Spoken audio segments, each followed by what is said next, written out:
আসসালামু আলাইকুম সুপ্রিয় দর্শক, যারা আমার মতন বিল্ডিং এর নিচ থেকে অর্থাৎ এটা আমরা মাইদা বলি, ভীম থেকে যারা পুরো বিল্ডিং এর কাজ করেন তাদের উদ্দেশ্যে আজকের এই ভিডিওটা।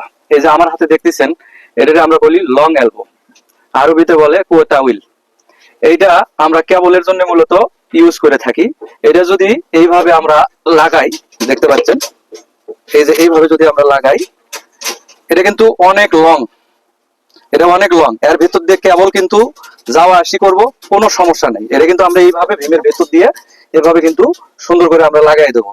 যদি আপনারা বলেন যে ভাই এটার লাভ আর ক্ষতি কি, লাভটা হলো কি, এটা যদি আপনি ইউজ করেন তাহলে 2 বছর কি 5 বছর কিংবা 10 বছর পরেও যদি আপনার এই কেবলটা যে কোনো কারণে যদি নষ্ট হয়ে যায়, আপনি কিন্তু কেবলটা টান দিয়ে বাইর করতে পারবেন।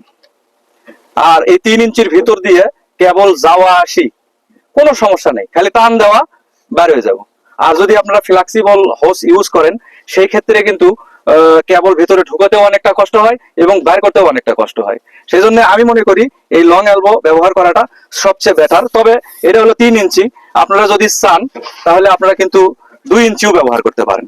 এই যে 2 ইঞ্চি, এটাও কিন্তু লং এলবো, আপনারা এটাও ইউজ করতে পারেন, খুব সুন্দর। কিন্তু এখান দিয়েও কেবল দেওয়া আসি করে, তবে এটা 2 ইঞ্চির আয়টা একটু কম, এর ভেতরে কেবল দেওয়া আসি একটু সমস্যা হয়। তো বলে আপনারা এখানে নিছেন কেন?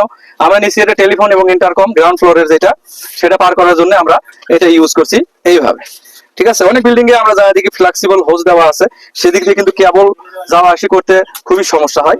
আর যখন আপনারা এই লং এলবোটা ইউজ করবেন, আপনাদের কেবল যাওয়া আসিতে কোনো সমস্যা নেই, একদম ইজি ভাবে।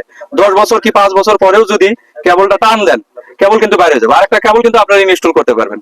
তো আজকে মূলত এই এলবোর ভিডিও নিয়ে আপনাদের সামনে আসলাম। তো আমার কথাগুলো যদি ভালো লাগে, কাজটা যদি ভালো লাগে, অবশ্যই আপনাদের মূল্যবান মতামত কমেন্ট বক্সে জানিয়ে যাবেন। সবাই ভালো থাকবেন, সুস্থ থাকবেন। আল্লাহ হাফেজ, সালাম আলাইকুম।